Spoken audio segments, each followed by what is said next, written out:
শুভ সকাল বন্ধুরা, Sumi's daily live ব্লগসে তোমাদের সকলকে জানাই অনেক অনেক স্বাগতম। তোমরা সকলে কেমন আছো? আশা করছি সবাই খুব ভালো আছো, আর আমিও কিন্তু বেশ ভালো আছি। তো আজকের বারটা হলো মঙ্গলবার, আর আজকের তারিখটা হলো 31 তারিখ।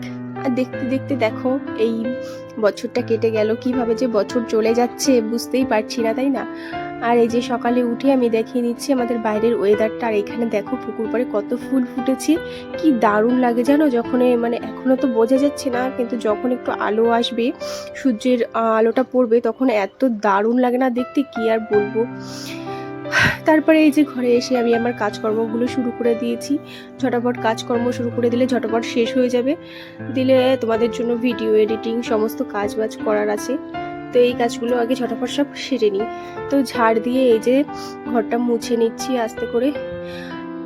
তো আজকে যেহেতু মানে কি বলবো, এই বছরের লাস্ট দিন, কালকে 1 জানুয়ারি। তো তোমাদের সকলকে জানাই আগাম হ্যাপি নিউ ইয়ার। তো তোমরা সবাই নতুন বছরে খুব ভালো থাকো, খুব ভালো কাটাও, এটা এই কামনাই করি। তো কি তো ঘরটা ভালোভাবে মুছে নিচ্ছি দেখো, আর নিচটাও সুন্দর করে মুছে নিই, কারণ অনেক সময় থাকে নিচটা ভালোভাবে মোছা হয় না, খাটের নিচটা বা এরকম শোকেসের নিচগুলো সুন্দরভাবে মোছা হয় না, যার কারণে ওখানে কিন্তু বেশ ধুলো জমে থাকে, যার কারণে ওই ধুলো উড়ে উড়ে বাকি ঘরটাও কিন্তু নোংরা হয়ে যায়। আর এই যে দেখো পাপানির দুধ গরমটাও কিন্তু আমি করে নিয়েছি, আর ঝটাপট আজকের কাজকর্মগুলো আমি সব সেরে নিয়েছি। আর এখন দেখো এই যে 8টা বাজে, তো আমার কাপড় ধোয়া সমস্ত কিছুই কমপ্লিট, কাপড় মেলেও দিয়ে এসেছি। আর এই যে স্নান করে চলে এসেছি, দেখো পাপানও কিন্তু উঠে আছে শুয়ে আছে। তো আমার স্নান টান কমপ্লিট করে যে এখন এবার নর্মালি যে মানে কি বলবো স্কিন কেয়ারটুকু করে নিচ্ছি। আর এই যে দেখো মানে পাপাই ফোন করেছিল, তো এত সকালে ফোন করেছিল, তো ওর সঙ্গে কথা বলছিলাম আর আমি আমার কাজগুলো সেরে নিচ্ছিলাম।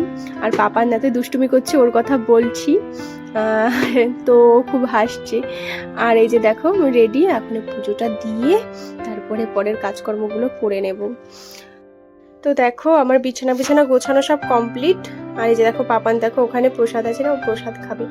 তো যাই হোক, এখন দেখো কটা বাজে, 8:30 বেজে গেছে। পাপানকে যে এখন এই দুধটুকু খাইয়ে দিয়ে তারপরে পরে কাজকর্মগুলো স্টার্ট করব। আজকে 31শে ডিসেম্বর হয়ে গেল, ভাবতেই অবাক লাগে যে বছরটা কিভাবে কাটিয়েছি। আর একটা কথা মানে ভাবলে খুব খারাপ লাগে, দেখো এরকম একটা বছর করে মানে চলে যেতে যেতে ঠিক হয়েই যাচ্ছে। আমার মনে আছে যখন আমি ছোট ছিলাম, তখন 2012 সাল, হ্যাঁ তখন একটা নিউজ ছড়িয়েছিল না যে 2012 সালে পৃথিবী ধ্বংস হয়ে যাবে। তখন মানে কি ভাবি, তে এতগুলো বছর পার হয়ে গেছে, এখন 2025 মানে তো এতগুলো বছর পার হয়ে গেছে, ভাবতেও কেমন লাগে না যে সময় কারোর জন্য অপেক্ষা করে না, ওই যে কথায় আছে না। তো দেখো আমি আমার এই যে শাকগুলো বেছে নিচ্ছি। আজকে করব লাল শাকের তরকারি, লাল শাক ভাজা, আর করব এই যে ফুলকপি দিয়ে আর মাছ দিয়ে তরকারি করব। তো শাকটা আগে ভালোভাবে বেছে তারপরে ধুয়ে নেব জানো। তো আগের দিনের একটা দিদিভাই কমেন্ট করেছে, আমার প্রিয় দিদিভাই, অনেক অনেক ভালোবাসা দিয়ে শুরু করলাম, ইনশাল্লাহ শেষ পর্যন্ত আছি। তো তোমার এই কমেন্টটা পড়ে আমার সত্যিই খুব ভালো লেগেছে। তো কমেন্ট করেছে ইজি কুকিং লাইফ, এরকমই একটা। তো খুবই ভালো লেগেছে, তুমি আমাকে এতটা সাপোর্ট করো, মানে কি বলবো, সত্যি আমার কাছ থেকে অবশ্যই সাপোর্ট পাবে। আর তোমাকে অসংখ্য ধন্যবাদ। আর দিদিভাই তুমি কোথা থেকে আমার ভিডিওটা দেখছো অবশ্যই আমাকে একটু বলো। তারপরে দেখো এই যে আমি আজকে করছি ফুলকপি, তো ফুলকপিগুলোকে আমি কেটে নিচ্ছি। আর এই যে তারপরে একটুখানি কেক নিয়েছি, এটা আমি আর পাপান খেয়ে নেব। তো তারপরে যে শাকগুলোকে দেখো কেটে নিচ্ছি, মানে ধুয়ে কেটে নিচ্ছি, আবার কাটার পর আর একবারও ধুয়ে নেব। আর আজকে জানো রান্না করার সময় মানে একটা ঘটনা ঘটেছে এটাই, মানে আমার রান্না করতে করতে অর্ধেক রান্না যখন হয়েছে তখন আমার গ্যাসটা ফুরিয়ে গেছে। তো গ্যাসটা ফুরিয়ে যাওয়ার কারণে মানে অনেকটা লেট হয়ে গেছিলো।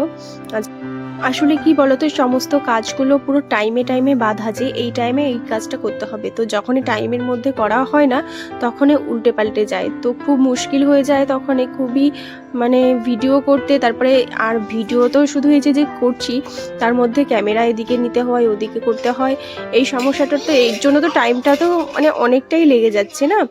তো যার কারণে মানে কি বলবো, অনেক ভিডিও তোমাদের মানে স্কিপ করে দিয়েছি, অনেক কিছু দেখাতে পারিনি, তার জন্য মানে কি বলবো সরি।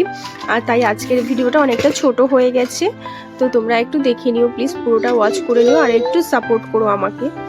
তারপরে যে দেখো, কালকে হাটের থেকে যে মাছগুলো এনেছিলাম সেই মাছগুলো এই যে ভেজে নিলাম, আর এই যে তারপরে শাকটা ভেজে নেবো। তারপর তার মধ্যে যে রসুনটা ফার্স্টে দিয়ে দিয়েছি, রসুনটা দিয়ে তারপরে যে পেঁয়াজগুলো দিয়ে এই যে শাকটা দিয়ে দিচ্ছি। আর রসুনটা না একটুখানি মানে বেশি একটু মানে হালকা পোড়া পোড়া ভাব আসবে, তখন এই পেঁয়াজটা ভেজে নিলে না শাক ভাজাটা আর একটু অন্য রকমের টেস্টি লাগে, তাই না? তারপরে এই যে দুটো কাঁচা লঙ্কা দিয়ে দিলাম, আর এই যে একটু লবণ, আর দিয়ে দিচ্ছি হলুদ। তারপরে এটাকে ভালোভাবে নেড়ে চেড়ে ঢেকে দেব। আর এখন যেন তো এই যে ভয়েস দিচ্ছি না, মানে কি বলবো এতটা কষ্ট হচ্ছে, এই যে আমার পাপানের পেছনে ছুটছি একবার আর ভয়েস দিচ্ছি একবার, তো তোমরা হয়তো বুঝতে পারছো আমি মানে প্রচণ্ড মানে ছুটতে ছুটতে আর কি ভয়েস দিচ্ছি, এইরকম আর কি ব্যাপারটা, বুঝতে পেরেছো? তো যাই হোক, তোমরা দেখতে থাকো। আর এই যে দেখো শাকটা এই যে আমি মানে ভাজাতে যে চাপিয়ে দিয়েছি, আর এই যে চালটাও ধুয়ে নিয়েছি, আর ভাতটাও বসিয়ে দেবো এখনই। আর এখনই কি মানে কি বলবো, প্রেশার কুকারে ভাতটা খেয়ে না আমার একটু মানে অন্যরকম লেগেছে, যার কারণে এখন হাঁড়িতে ভাতটা হলে না ভালো লাগে না, প্রেশার কুকারের ভাতটা বেশ ভালো লাগে। তো আমি এখন প্রত্যেক দিন প্রেশার কুকারেই আর কি ভাতটা করে থাকি, জানো তো। তোমরা করে দেখবে, বেশ ভালো লাগে ওটা, বেশ আর মনে হয় হেলদিও হয়, যেহেতু ফ্যানটা ফেলে দিতে হয় না, ফ্যানটা পুরোপুরি আর কি ভাতে শোক করে নেয়, যে তো চালটা শোক করে নিয়ে, তো তার জন্য মনে হয় মানে ভালো লাগে, টেস্টি লাগে আর কি। আমার শাক ভাজাটাও এই পাশে হয়ে আসছে, আর এই যে আমি আমার ফুলকপি তরকারির জন্য সব কিছু রেডি করে নিচ্ছি। তো শাক ভাজাটা আমার হয়ে গেছে, এবার আমি শাক ভাজাটাকে নামিয়ে নেব। তারপরে আমি এখন ফুলকপি তরকারিটা আস্তে আস্তে করে নেব। তো প্রথমে একটু তেল দিয়ে দিচ্ছি, আর তেল দিয়ে আমি জিরা ঝোল করব, তার জন্য প্রথমে একটু যে জিরা দিয়ে একটু হালকা ভেজে তারপর ওটাকে তুলে নেব। তারপরে ওতে দিয়ে দেবো একটু রাঁধুনি, আর রাঁধুনি দিয়ে তারপরে ফুলকপিগুলোকে ছেড়ে দিয়ে তারপরে ভালোভাবে আর কি ভেজে নেব। ভেজে তারপরে লবণ হলুদ দিয়ে জল দিয়ে তারপরে জলটা ফুটে গেলে মানে মাছ দিয়ে দেব। তো এই হলো রান্না, একদম সহজ সরল পদ্ধতিতে। তো এই ফুলকপি রান্না খুব হেলদি রান্না, এগুলো জিরা ঝোল আমরা প্রায় বাড়িতে এরকম রান্না করে থাকি। তো যাই হোক, এই রান্নাটা খুব ভালোই হয় আর শরীরের পক্ষে খুব উপকারী হয়। আর আজকে কি বলতো, পুরো রান্নাটা তোমাদের সঙ্গে শেয়ার করতে পারিনি, দেখবে তোমরা অর্ধেকটাই শেয়ার করেছি, আর পরে একটু একটু দেখিয়ে দিয়েছিলাম। কারণটা একটাই, কারণ আমার গ্যাস ফুরিয়ে গেছিল, যার কারণে রান্নার ভিডিওটা আমি ওইভাবে করেছিলাম, মানে পুরোটা তোমাদের সঙ্গে আর কি শেয়ার করতে পারিনি। যে যাই হোক, তারপরে এই যে দেখো ফুলকপিগুলো ছেড়ে দিচ্ছি, আর এগুলো ভেজে তারপরে জলটা দিয়ে দেব। আর আগের দিনের একটা বনু কমেন্ট করেছে, খুব ভালো লাগলো, পাশে থেকো, পাশে আছি। তো এর চ্যানেলটার নাম হচ্ছে মীরা ডেলি রুটিন। তো তোমার এই কমেন্টটা পেয়ে আমারও খুব ভালো লাগলো, এভাবেই পাশে থেকো, সাপোর্ট করো, অবশ্যই পাশে থাকবো, সাপোর্ট করব। তো তারপরে দেখো এই যে লবণটা দিয়ে দিয়েছি, আর এরপরে আমার মানে গ্যাসটা শেষ হয়ে যাওয়ার কারণে পরের ভিডিও পরে শ্যুট হয়েছে, মানে যে হলুদ দিয়েছি জল দিয়েছি এগুলো আর তোমাদের দেখাতে পারলাম না। যাই হোক, এইভাবে রান্নাটা যারা যারা জানো না, তো এইভাবে একবার করে দেখো, এটা খুবই হেলদি হয় আর খুবই ভালোও লাগে খেতে। আর লাস্টে একটু যেন ধনিয়া পাতা দিলে পরে আরও টেস্টি লাগে এইসব রান্না, মানে যেহেতু কপি না, কপিতে একটু ফুলকপি হোক, বাঁধাকপি হোক বা ওলকপি হোক, তো এতে একটু লাস্টে যদি একটু ধনিয়া পাতা দেওয়া হয় না, তো খুব টেস্টি লাগে। তো যাই হোক, এই যে দেখো বললাম না, এই যে লাস্টের রান্নাটা এটাই এরকম হয়েছে, তো খুবই টেস্টি হয়েছিল। তারপরে দেখো এই যে চলে গেছি ঘরের দিকে, আর এখন বাজে পুরোপুরি 10টা।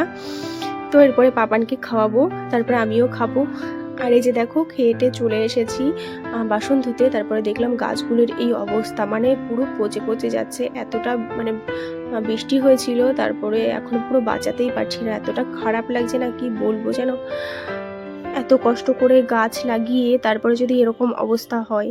আর এই দেখো এদিকে বিন গাছগুলোতে বিন হয়েছে, আগের দিনও বিন তুলেছিলাম, তোমাদেরকে দেখিয়েছিলাম। আর আজকের বিনগুলো দেখো, কিন্তু এখনই তুলবো না, যেহেতু আগের দিন বললাম না যে গাছে বীজ দিয়েছি, তো এখন এগুলোকে তোলা যাবে না, আর কয়েকদিন পরে এগুলোকে আমি তুলতে পারবো। আর এইদিকে দেখো আমার বাঁধাকপি গাছগুলো, বাঁধাকপি গাছে অনেক পোকা হচ্ছিল, তারপর সেই জন্যই আর কি বিষটা দেওয়া।